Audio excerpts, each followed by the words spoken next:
يزداد إيمانا مع إيمانهم. أشهد أن لا إله إلا الله وحده لا شريك له، وأشهد أن سيدنا محمدا عبده ورسوله مبعوث رحمة للعالمين. اللهم فصل وسلم على هذا النبي الكريم وعلى آله وأصحابه وأنصاره وجنوده أجمعين، أما بعد. قال الله تعالى: أعوذ بالله من الشيطان الرجيم. سبحانك لا علم لنا إلا ما علمتنا إنك أنت العليم الحكيم. وقال النبي صلى الله عليه وسلم: من سلك طريقا يلتمس فيه علما سهل الله له طريقا إلى الجنة، أو كما قال رسول الله صلى الله عليه وسلم. Ketua DKM, Masjid Salam yang Allah muliakan, serta segenap pengurus, jamaah salat subuh yang Allah cintai. Mohon izin pagi ini saya menyampaikan topik tentang 12 ciri wali Allah dalam perspektif ahli sunnah wal jamaah.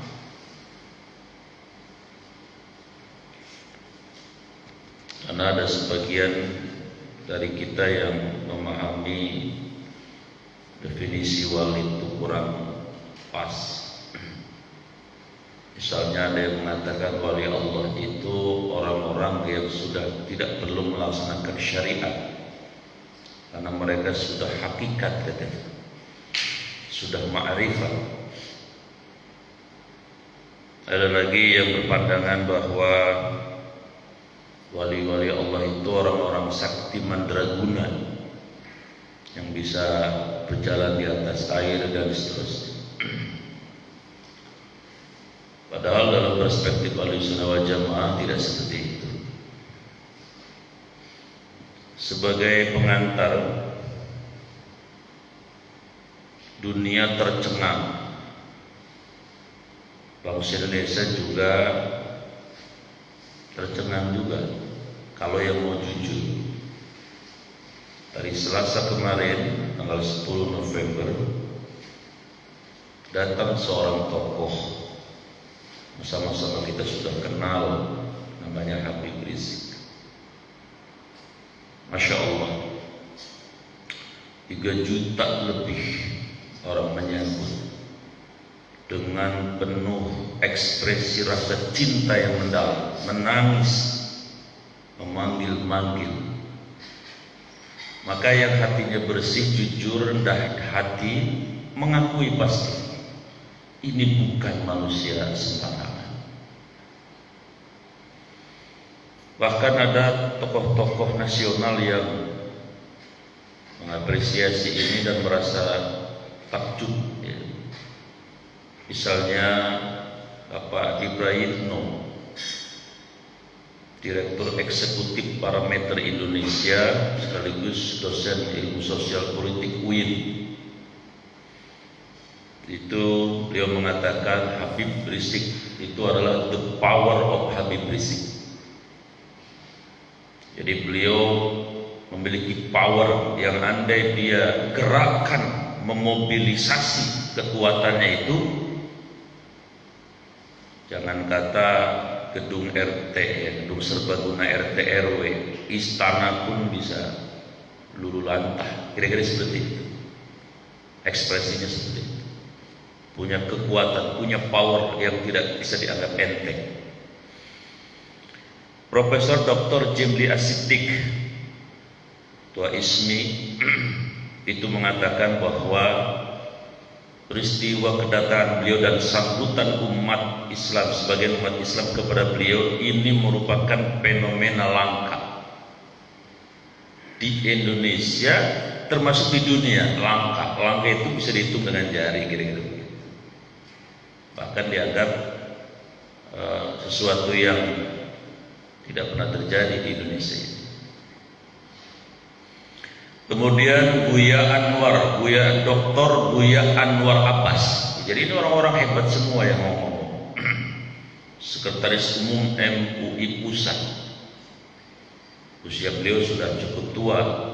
Beliau mengatakan, dan beliau seorang dokter, kalau bahasa Jepangnya sejak bujek saya lahir katanya, atau sejak bujek NKRI ini lahir, sejak adanya Negara Kesatuan Republik Indonesia ini belum pernah terjadi seorang tokoh disambut dengan 3 juta orang lebih, belum pernah sejak Indonesia ada. Seingat beliau, karena beliau seorang yang sudah mengalami Presiden Soekarno, Presiden Soeharto, dan sampai sekarang Presiden Pak Jokowi, belum pernah ada dan kejadian seorang tokoh disambut dengan 3 juta orang lebih, belum pernah ada. Entah itu presiden, entah siapa. Jadi menurut Buya Anwar Abbas ini bukan sesuatu yang biasa. Nah, yang paling menarik analisis dari Dr. Haikal Hasan. Kalau mau jujur, kalau ingin melihat seorang waliullah di era digital sekarang ini, salah satunya adalah sosok Habib Rizik, itulah wali katanya. Karena beliau ikut mengalami langsung. Karena kalau Nabi dan Rasul itu diberikan mukjizat, kalau wali diberikan karomah. Ketika peristiwa demo Monas dulu, almarhum Ustaz Arif Ilham menjadi saksi bahwa water cannon yang kekuatannya dahsyat itu menimpa aktivis muslim yang ada di panggung, tumbang semua. Satu-satunya yang bahkan terus menghadapi semprotan air yang dahsyat itu, kata Ustaz Arifin, cuma Habib Rizik. Dan sampai akhir tidak ada bergeser badannya, seperti beton besi baja. Beliau sendiri nggak sanggup, padahal beliau usianya tidak muda. Jadi banyak saksi yang melihat fakta itu. Yaitu adalah kan kalau nabi dan wali itu diberikan kelebihan Allah ketika saat-saat terdesak. Beberapa waktu yang lalu, ketika banyak baliho-baliho beliau dipasang, ya, ada yang di ruko dan sebagainya. Beberapa kejadian rukonya kebakar habis, baliho beliaunya tetap utuh. Bahkan ada yang mencoba membakarnya, tidak terbakar. Tentu tidak ada yang kebetulan di dunia ini. Daun saja Allah urus, apalagi urusan-urusan penting seperti itu. Jadi kata Dr. Hasan Haikal, kalau ingin melihat salah satu wali Allah adalah beliau salah satunya. Kenapa? Karena dalam perspektif ahli sunnah wal jamaah ada ciri-ciri wali Allah menurut para ulama ahli sunnah wal jamaah, termasuk Syekh Abu Salma Abu Safyan misalnya. Setidaknya ada 12. Ya. Yang pertama apa?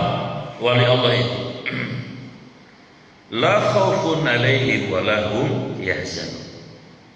Ciri pertama wali Allah itu di surat Yunus ayat 62 itu, A'udzubillahi minasyaitonir rajim. Allah, ketahuilah, inna sesungguhnya aulia Allah, wali-wali Allah itu la khaufun alaihim wa lahum yahzanun, adalah mereka orang-orang yang tidak takut, ya, kepada selain Allah dan tidak berduka dengan apapun yang lepas darinya kecuali rahmat Allah. Kayaknya beliau masuk kategori ini karena beliau harta tahta wanita disodorkan, enggak. Pertama enggak takut, yang kedua walaupun duitnya setriliun, enggak, saya enggak merasa kehilangan. Kalau saya belum tentu Pak ditawarin duit setriliun, Anda jangan amar ma'ruf nahi mungkar. Waduh, kendel saya. Ya, ada juga orang tokoh agama, cuma dikasih amplop paling isinya 5 juta kali, ya geget dia. Apalagi setriliun. Setriliun itu angkanya berapa? Nolnya berapa setriliun, Pak? Kalau setriliun berarti 1000 miliar kan? Ya Allah, bisa dibayangin tuh punya duit 1000 miliar di rekening, Pak. Di rengginang habis kali gelap nih asalam. Itu satu.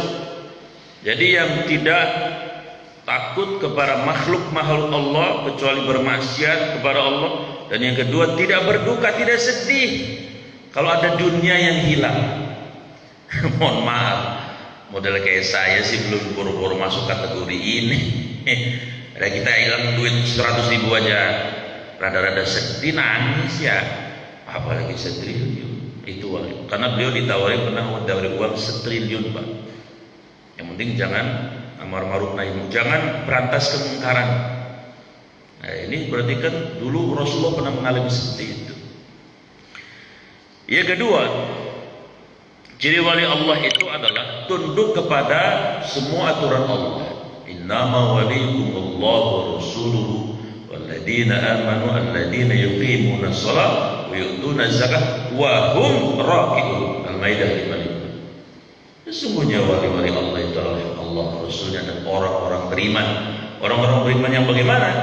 Yang menegakkan sholat, kemudian menaikkan zakat, wahum rakin, dan mereka tunduk kepada semua aturan-aturan Allah Subhanahu wa taala. Jadi gak aneh-aneh wali-wali itu. Ya. Masa ada wali misalnya, dia nggak pakai, saya lihat di YouTube, dia katanya dia wali ya. Dan itu yang meyakini jutaan orang dia wali. Dia kemana-mana pakai celana kolor doang misalnya, nggak pakai baju. Masya Allah, bagaimana mungkin seorang wali tidak tunduk kepada syariatnya Allah, auratnya kebuka? Mustahil. Itu persepsi yang kurang tepat menurut saya. Ada lagi yang wali katanya dia mah nggak usah sholat, udah ma'rifat. Nabi Muhammad aja sholatnya kencang bener lah ya, nanti baru jadi wali loh, pensiun sholat. Kira-kira seperti itu. Kok ini pernah ngeliatin saya semua ya? Ente wali juga kali ya? Wali murid. Iya. Jadi nggak aneh-aneh definisi wali itu dalam perspektif Ahlussunnah wal Jamaah ya. Itu yang kedua, tunduk pada semua aturan syariat Allah. Kemudian yang ketiga, ciri wali Allah dalam pandangan Ahlussunnah wal Jamaah itu adalah orang yang istiqamah fi sabilillah. Dia on the track, lurus, istiqomah di jalan Allah pada bidangnya masing-masing, terutama tentu bidang syariat. Kalau saya amati beliau ini, Habib ini juga istiqomahnya luar biasa. Ya, dari sejak organisasi beliau didirikan sampai hari ini enggak bengkak-bengkok, ya itu beliau. Ya, mengambil satu resiko dakwah yang gak main-main, karena yang benci kepada beliau itu adalah tentu pelaku kemungkaran, pemilik modal kemungkaran, orang-orang yang terusik dengan kekuasaannya. Ini bukan kaleng-kaleng ini yang dihadapi ini, waduh. Makanya beberapa kali beliau mengalami upaya pembunuhan ya. Itu gak main-main, serius itu Pak. Sniper lah, preman kelas kakap lah, itu sering dihadapi itu. Makanya ujiannya ustaz-ustaz kayak saya sih gak ada apa-apa dengan ujian beliau yang beliau hadapi itu. Bukan hanya pembunuhan dirinya, keluarganya, ancaman luar biasa. Ya, jadi beliau istiqomah di jalan Allah, itu jalan amar ma'ruf nahi munkar yang tidak banyak diambil oleh orang lain. Padahal sepanjang hidupnya Rasulullah itu adalah amar ma'ruf nahi munkar. Kalau cuma amar ma'ruf ya nggak ada resiko. Banyak yang ngambil itu, ulama-ulama yang ayo sholat, ayo ngaji, ayo puasa, ayo zakat, ayo bersihkan hati dengan lembut, nggak ada resiko apa-apa. Tapi tidak titik Quran mengatakan amar ma'ruf include harus disertai dengan nahi munkar. Ya walaupun ada alasan ya kita harus lihat situasi kondisi. Yes, tapi itu kan hanya sementara mestinya. Tapi kan ada sustainability, ada kelanjutan. Tapi enggak, rata-rata model kayak saya, Ustaz kampung begini, cuma amar ma'ruf doang, jadi nggak ada risiko apa-apa. Kalau sepanjang sejarah Nabi, Rasul, kemudian para ulama-ulama besar, hampir semuanya mengalami ibtila, mengalami yang namanya ujian yang luar biasa. Imam Ahmad bin Hanbal dicambuk setiap hari, Imam Syafi'i, Imam Malik, karuan Rasulullah, para sahabat juga mengalami hal yang demikian. Kenapa? Karena koridornya adalah paripurna, amar ma'ruf, nyuruh yang baik, juga mencegah yang. Karena kalau tidak dicegah kemungkaran ini, ibarat kapal laut, ada yang bocorin, kalau tidak dicegah yang bocorin, tenggelam semuanya. Bangsa ini juga sama, kalau kemungkaran tidak dicegah, cuma kita amar ma'ruf, pertama nanti doa-doa orang-orang soleh tidak dikabulkan oleh Allah karena tidak mencegah kemungkaran, dan yang kedua bisa tenggelam kita semua. Allah marah, Allah turunkan musibah bencana, yang kena bukan pelakunya saja, tapi semua termasuk orang-orang baik akan kena. Jadi beliau bisa bilang istiqomah di situ. Kan ada yang gak istiqomah ya Pak ya, cuma diangkat jadi komisaris belok sono, diangkat jadi apa gitu, belok di sana. Yang seperti ini tentu tidak patut untuk dijadikan tauladan. Tapi beliau patut dijadikan tauladan, ya, walaupun bukan seorang rasul dan sebagainya. Beliau istiqomah di jalan itu. Itu kategori wali Allah, itu istiqomah di jalan Allah. Kemudian yang keempat, wali Allah itu adalah dzu rahmah. Apa dzu rahmah?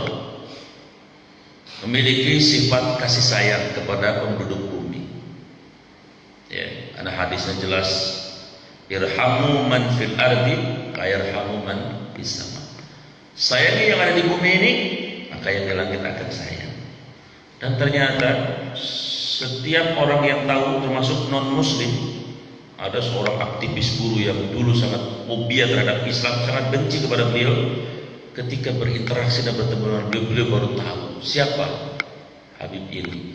Jangankan sama yang muslim, Habib Rizik ini sama non muslim ada sangat menghormati.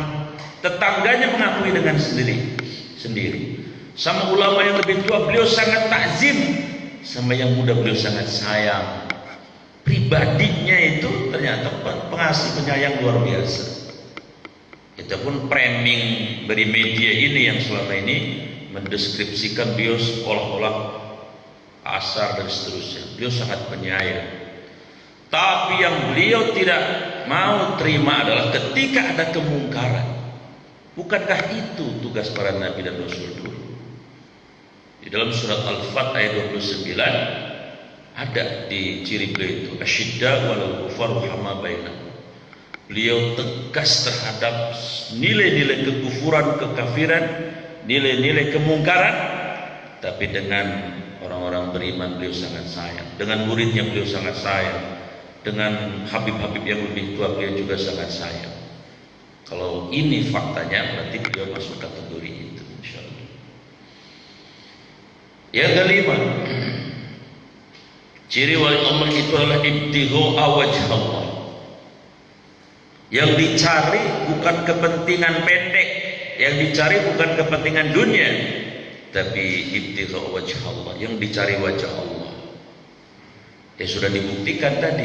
Kalau beliau nyari dunia, 2 triliun selesai urusan.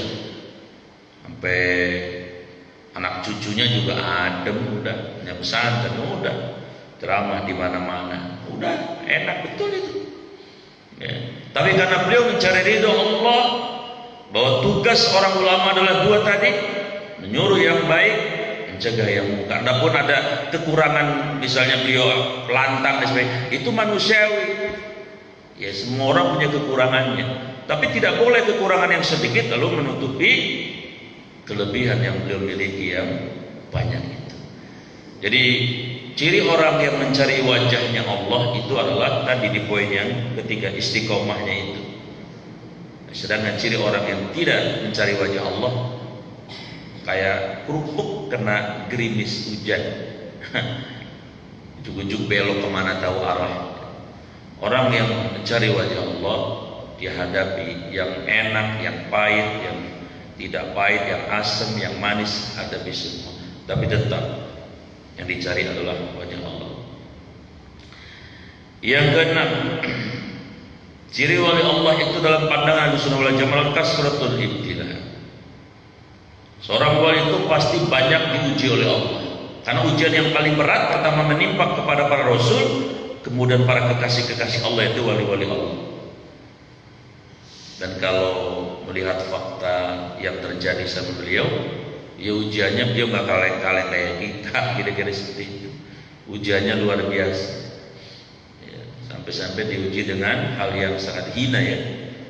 Hanya gara seorang wanita yang ya agak muda-muda amat. Dia kalau mau ngantri ke wanita, mau model apa juga siap akan menjadi istri beliau.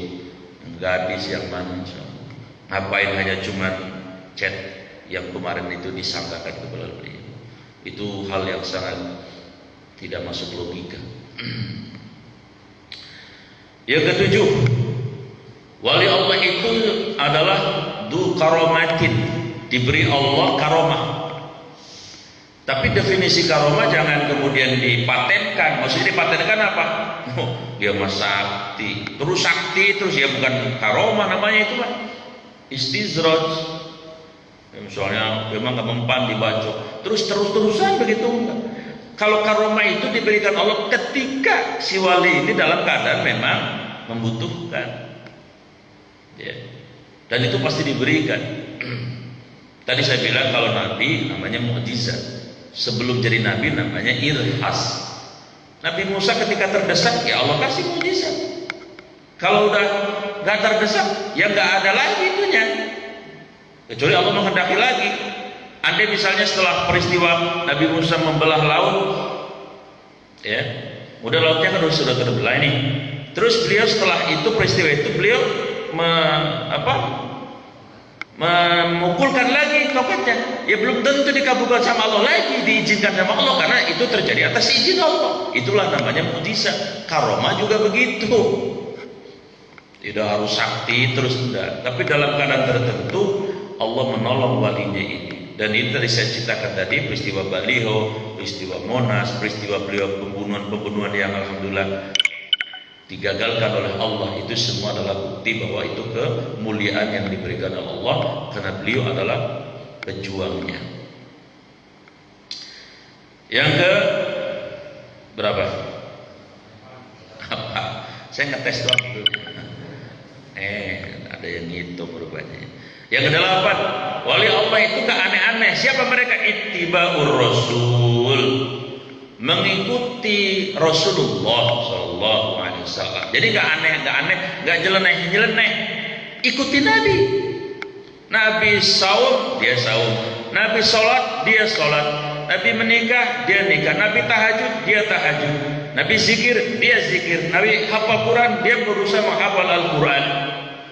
Nabi tegakkan amar ma'ruf, dia tegakkan. Nabi cegah kemungkaran, dia ikut juga mencegah kemungkaran. Jadi gak aneh-aneh. Gak tadi yang seperti digambarkan di film-film yang kemudian asosiasi pikiran kita hanya pada kesaktian mandraguna. Tidak. Wali Allah adalah mengikuti Rasulullah SAW. Rasulullah banyak diuji, ya dia juga banyak diuji oleh Allah. Jadi memiliki ittiba'ur Rasul. In kuntum tuhibbunallah fattabi'uni yuhibbukumullah. Jika kalian mencintai Allah, ya, maka ikuti aku, kata Rasulullah SAW. Kemudian yang ke-9, ciri wali Allah itu adalah tadi alladzina amanu wa hum yattaqun. Dia memiliki ketakwaan. Dia beriman, dia juga bertakwa. Ya, kalau tadi yang digambarkan ada wali nggak pakai baju, kemana-mana, nggak nutup aurat, bukan wali, walaupun kelihatannya wali, walaupun ada yang mengklaim itu wali. Karena yang namanya wali bertakwa, ketakwaannya di atas rata-rata. Ya, bagaimana mungkin orang yang bertakwa kalau kemudian aturan syariat Allah tidak dilaksanakan? Maka orang yang bertakwa adalah imtisalu awamirihi wajtinabu nawahi. Allah, Rasulnya, perintahnya dijalankan, larangan-larangannya dijauhi. Yang ke-10, ciri wali Allah itu adalah Nasiruddin. Dia pembela agama. Dia pembela agama. Ya, kalau melihat fakta ini, walaupun saya bukan orang FPI, saya harus jujur sebagai guru ngaji, harus takzim kepada ulama bahwa beliau sepanjang hidupnya itu membela agama. In kuntum intan surullah yansuruh wa yusabbit aqdamakum. Penolong Allah, ditolong Allah. Apa faktanya beliau ditolong Allah? Tiga-tiganya putrinya menikah dengan ulama, dengan habib. Pejuang agama juga semuanya. Ini salah satu pertolongan Allah. Kan kadang-kadang mohon maaf ya, ada bapaknya guru ngaji tapi anaknya bala kacip perut misalnya. Kasihan dia seperti itu. Jadi beliau membela agama Allah dengan segala resikonya. Membela agama, karena ada yang bilang begini, Allah itu nggak usah dibela-bela. Bagaimana mungkin ente ngomong begitu? Allah sendiri yang menyuruh kok di surat As-Saff, ya ayyuhalladzina amanu kunu ansarullah. Hai orang-orang yang beriman, ya jadilah kalian penolong agama Allah. Dan saya merasakan sendiri sejak bujuk saya lahir sampai hari ini, satu yang kurang dari para elit-elit kita yang muslim ya, yaitu belum tergerak ketika jaya membela agama Allah. Sehingga agama ini kualitasnya ya tidak hebat-hebat amat. Tapi saya ingat ya di zamannya misalnya Bapak yang terhormat Bapak Jenderal LB Burdani, satu orang jenderal di luar Islam, kita ustadz-ustadz para ulama dibikin puyeng palanya, satu aja. Karena pasti ada spirit ya. Semua orang hidup ini punya tujuan, punya misi. Seandainya semua pejabat dan ulama Indonesia punya spirit, saya mencintai negeri ini, yes, itu nggak usah diomongin lagi lah. Tapi saya juga ingin hidup saya memberikan kontribusi membela agama Allah. Cakep benar. Yang ada kan mohon maaf udah pensiunan itu ya. Pak Haji udah pensiun. Ini Pak Haji sudah. Biasanya udah pensiunan baru dah getol banget sama masjid. Tapi ketika jaya, mana ini kontribusi, mana pembelaannya kepada agama? Ya kalau semuanya punya spirit membela agama, dari mulai presiden sampai RT kan muslim semuanya, beres urusan umat Islam. TK sampai IAIN gratis misalnya. Apalagi lah kepentingan umat Islam, masjid semuanya itu marbotnya kami yang tanggung, APBN, APBD. Dasarnya luar biasa. Gak usah jauh-jauh misalnya negara tetangga Brunei, ya Allah. Di Brunei itu tukang azan aja Pak, aduh gajinya luar biasa. Karena tadi ada spirit. Selama saya masih diamani oleh Allah untuk jadi ini, saya harus memberikan ruang sedikit untuk memberikan pembelaan terhadap keyakinan saya. Maka dia bela dengan tanda tangannya, dengan kebijakannya dan sebagainya. Termasuk para ulama tadi. Jadi ciri wali Allah adalah Nasiruddin, dia pembela agama Allah. Kemudian yang ke-11, ciri wali Allah itu adalah tadi amar ma'ruf nahi mungkar. Dalam hidupnya melekat inherent kemana dia melangkah, kemana dia pergi, dengan siapapun dia ada, dia amar ma'ruf nahi mungkar. Dan yang terakhir yang ke-12, ciri wali Allah adalah hubbul watan. Dia mencintai tanah tempat dia dilahirkannya. Tapi tadi adil, kolaborasinya, serasi, harmoni. Dia mencintai negerinya, tetapi juga mencintai agamanya. Enggak, mohon maaf Pak, kalau melihat yang saya rasakan dan saya amati, Habib yang satu ini mungkin di atas rata-rata mencintai negeri ini. Cuma beliau mencintai negeri ini dengan catatan, sesuai dengan Pancasila sila pertama, yaitu ketuhanan yang Maha Esa. Itu yang beliau inginkan. Jadi beliau tidak pernah memusuhi negara, tidak pernah memusuhi tentara, tidak mau memusuhi pejabat, tidak memusuhi siapapun. Yang beliau musuhi adalah, sepanjang yang saya paham, beliau ingin memusuhi kemungkaran agar negeri ini, negeri NKRI yang waldatun thayyibun warabun kafur, yang diridhoi oleh Allah tadi. Yang sepi, ya kalau hilang sih nggak bisa lah. Ya kalau bisa kemungkaran itu sama-sama ayo diminimalisir. Ya, beliau yang diinginkan itu saja sebetulnya. Kalau misalnya negeri ini sudah kemungkaran ditekan sebenarnya kerukan, kata beliau, saya mau ngaji aja, mau ngajarin anak-anak aja nanti.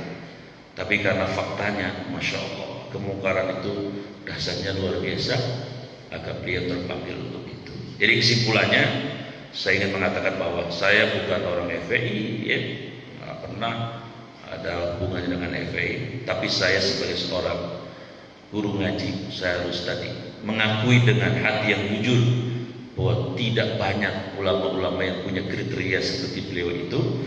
Dan dalam perspektif Ahlussunnah wal Jamaah, seperti Dr. Hasan Haikal mengatakan bahwa kalau ingin melihat wali di era digital ini, insya Allah kriteria memenuhi, dan salah satunya adalah insya Allah beliau. Tapi bagi yang tidak mau sepakat, ya tidak apa-apa.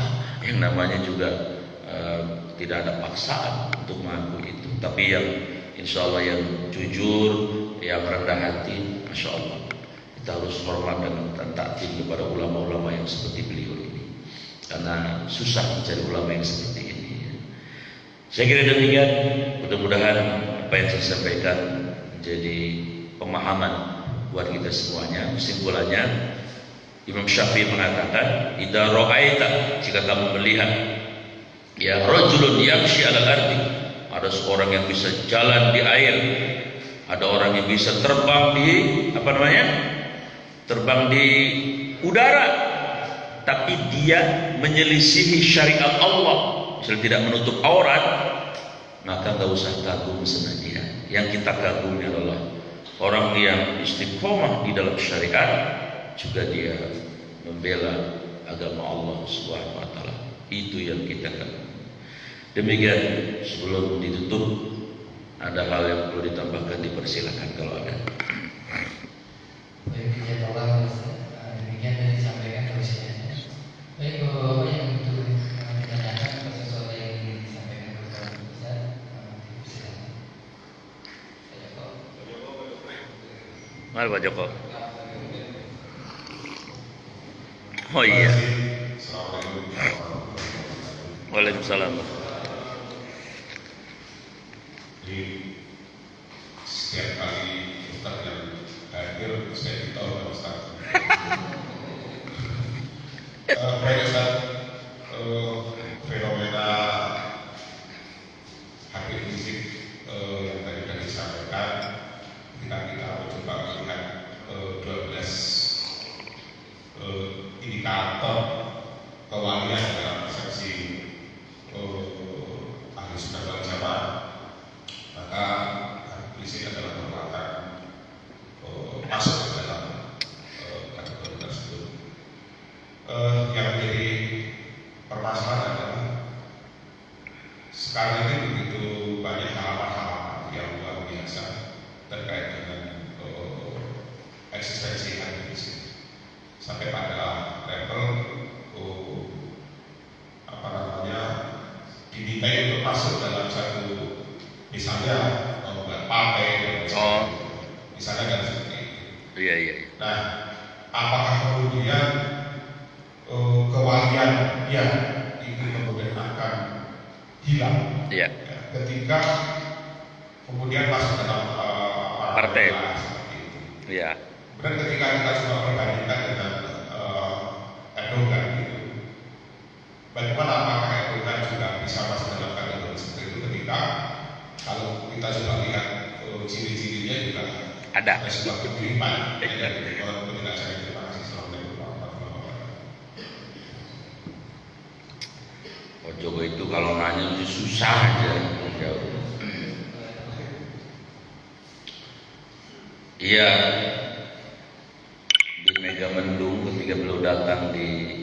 pesantren itu di Megamendung Bogor ya. Itu beliau datang itu puncak ketutup, jutaan juga yang menyambut beliau, luar biasa. Ini dahaga umat itu luar biasa, bukan orang FPI saja ya, semua majelis taklim hampir itu datang menyambut kedatangan, seolah menyambut kedatangan pahlawan. Nah ketika beliau di markasnya itu di pusat itu memang didampingi oleh salah satu tokoh partai ya. Apakah kemudian misalnya suatu saat nanti atas ikhtiar dan istikharah beliau Allah juga mengizinkan, lalu beliau berhasil diajak ya salah satu partai. Terus bagaimana derajat kewaliannya? Tadi sebagai perbandingan Erdogan. Kalau 12 kriteria ini tetap ada walaupun dia masuk menjadi seorang anggota partai, tidak luntur. Kalau tetap ada kriterianya. Memang persepsi kita di Indonesia yang namanya partai, yang namanya kekuasaan, itu bukan definisi dalam perspektif Islam. Seperti politik definisinya kan. Politik kan definisi sederhananya di Indonesia, politik adalah kekuasaan. Rumahnya, medianya namanya demokrasi. Demokrasi ada yang prosedural, ada demokrasi uang. Padahal dalam definisi Islam, politik itu adalah riayatus syu'un. Adalah niat ibadah ketika menjadi seorang pejabat, dia ingin riayatus syu'un, menjadi mong-mong umat agar semua sejahtera lahir dan batin. Itu definisinya. Tapi kemudian di Indonesia menjadi bias persepsi namanya politik ya kursi ya duit tahta dan seterusnya. Itu yang sebetulnya salah. Itu sekuler namanya. Jadi definisi politik dalam pandangan orang sekuler ya seperti itu. Dan celakanya, mohon maaf, ya tidak semua sih. Hampir banyak politisi Islam yang justru kemudian mengamalkan definisi politik sekuler. Jadi orientasinya hanya kekuasaan. Ya walaupun ada salah satu partai yang dia jadikan partai itu adalah bagian dari ladang. Nah kemudian fenomena Erdogan, ya kalau mengacu ke 12 itu beliau sepertinya masuk, insya Allah masuk beliau. Jadi ada dua kan pemahaman keislaman di umat Islam itu. Ada yang pemahamannya Islamnya kafah, ada yang distortif. Erdogan adalah salah satu tokoh yang pemahaman Islamnya holistik, bahwa Islam itu adalah sistem hidup yang meliputi seluruh aspek kehidupan, dari mulai ideologi, politik, sosial, pertahanan, seni, termasuk agama dan syariah dan sebagainya. Maka beliau itu total. Maka ketika beliau menjadi seorang presiden pun, beliau adalah tetap sebagai seorang muslim yang harus dengan jabatannya itu, saya akan diminta pertanggungjawaban oleh Allah dan saya harus menjadikan jabatan ini kesempatan untuk berjihad di jalan Allah dalam pengertian jihad yang luas, yaitu memakmurkan rakyat dan sebagainya. Nah, sementara ada orang yang pemahaman Islamnya tadi, ya karena dipengaruhi oleh pemahaman sekuler, bahwa agama itu cuma ibadah ritual, cuma sholat, pengajian, itu namanya tidak total, tidak kafah. Di surat Al-Baqarah ayat 85 Allah memberi warning keras ya orang yang pemahaman Islam yang tidak kafah. Apa tu'minuna bi ba'dil kitabi wa takfuruna bi ba'din? Apakah kalian akan beriman kepada sebagian isi kitab, Zabur, Taurat, Injil, Quran, dan mengingkari, mengkufuri ayat-ayat yang lain? Fama jazaa'u may yaf'alu dzalika minkum illa khizyun fil hayati dunya wa yaumal qiyamati yuraduna ila asyadil adab. Yang mengamalkan pemahaman agama seperti itu, maka Allah hinakan dia di dunia walaupun dipuji oleh manusia, dan di akhirat nanti akan diseret di neraka yang pedih, yaitu yang memotong-motong ajaran agama hanya urusan ibadah ritual. Erdogan bukan. Erdogan itu orang yang pemahamannya sudah dengan surat Al-Baqarah ayat 208. Ya ayyuhalladzina amanu udkhulu fis-silmi kafah. Maka agama adalah sholat tapi juga istana. Agama adalah jihad tapi juga sosial. Agama adalah zikir tapi juga adalah persoalan ekonomi. Agama adalah puasa tapi sekaligus juga agama adalah seni dan seterusnya. Dan saya termasuk insya Allah orang yang berusaha untuk pemahaman Islamnya itu total, tidak distortif, tidak sepotong-sepotong, karena yang sepotong-potong paling disukai oleh orang-orang musuh-musuh Islam. Ya, nah, salah satu efeknya dulu di zaman penjajahan, para kakek-kakek kita hanya disuruh ngapalin Quran, ngaji, yasin, tapi nggak boleh sekolah. Dipotong seolah-olah kalau kita belajar biologi bukan belajar agama.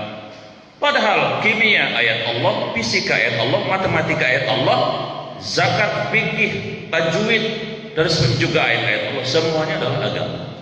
Jadi Pak Erdogan kalau kriteria 12 tadi masuk. Dan kalau misalnya tadi Pak Habib Rizik ini diambil oleh salah satu partai dengan catatan partainya partai yang tidak sekuler ya, dan beliau tidak luntur 12 cirinya, tetap malah hebat. Rasulullah itu pemimpin negara, Khulafaur Rasyidin pemimpin negara, tapi kewaliannya para sahabat tidak luntur. Cuman persepsi kita masyarakat yang tadi sudah di-framing oleh orang sekuler bahwa pokoknya kalau masuk partai, wah berarti kursi ini. Enggak juga lah semuanya kayak gitu. Ada salah satu partai yang bukan itu, makanya dia kerjanya 5 tahun membina umat. Partai hanya bagian kecil dari ajaran Islam. Berpolitik itu bagian dari ajaran Islam saja. Begitu Pak Joko. Ini kebanyakan penjelasan sampai ke Erdogan, ini luar biasa Pak Joko. Baik, ada lagi? Misalnya kita menurut pemahaman Ahlu Sunnah wal Jamaah, awal itu dicontohkan seperti Habib Rizik. Ada lagi misalnya orang-orang Ahlu Sunnah wal Jamaah sangat mengakui Habib Lutfi bin Yahya. Apa? Habib Lutfi. Habib Lutfi ya. Orang ini santun dalam berbicara misalnya. Terus orang ini juga dalam mencari kekuasaan. Iya. Nah, bagaimana dengan Habib Lutfi? Karena ketika ada yang berkomentar mirip dengan Habib Lutfi, orang akan membelanya, pengikutnya akan membelanya. Iya, tentu saja. Karena ini tidak bisa dibanding-bandingkan satu dengan lainnya. Misalnya Habib Lutfi agak sopan, Habib Rizik agak keras. Apakah Habib Lutfi masuk dalam waliullah atau misalnya dia dalam mencari kekuasaan yang tidak bisa berbuat apa-apa? Mohon penjelasan kekuasaan. Terima kasih. Nanti bulan depan kita bahas Habib Lutfi Pak, berarti ini kan saya ingin menjelaskan pendapat Dr. Haikal Hasan bahwa kalau ingin melihat salah satu wali Allah di era digital, memang momennya lagi pas. Beliau datang disambut 3 juta orang, itu kan belum pernah ada dalam sejarah. Ya kriterianya dari 12 masuk ke situ, maka beliau insya Allah salah satu. Kalau Habib Lutfi masuk kriteria 12 tadi, masuk beliau oleh Allah. Ya, tapi memang ini momennya tidak ada yang perlu dikaitkan dengan momen beliau sementara belum ada. Nanti kalau ada momen yang pas, ya nanti kita akan bahas apakah beliau kategorinya adalah masuk 12 tadi. Tapi bagi yang menganggap beliau wali Allah, ya kita hormati, tidak masalah. Ya, karena masing-masing punya persepsi. Jadi saya belum bisa menyimpulkan, ya karena saya tidak boleh bohong sama Allah. Saya harus berbicara dengan apa yang saya amati, apa yang saya pahami dalam kriteria tadi. Maka saya belum bisa hitam putih mengatakan. Tapi bagi orang yang mengatakan beliau adalah, kita hormati, karena semua orang punya persepsi sendiri. Begitu Pak. Bulan depan kita bahas ya, kalau boleh ya. Apakah? Baik, ada lagi?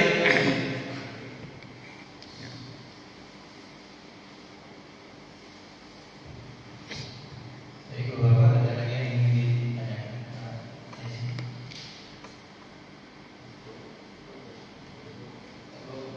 Cukup ya. Baik. Mari kita tutup pertemuan dengan doa. Bismillahirrahmanirrahim. Alhamdulillahirabbil alamin. Allahumma shalli ala sayyidina Muhammad wa ala alihi washabbihi ajmain.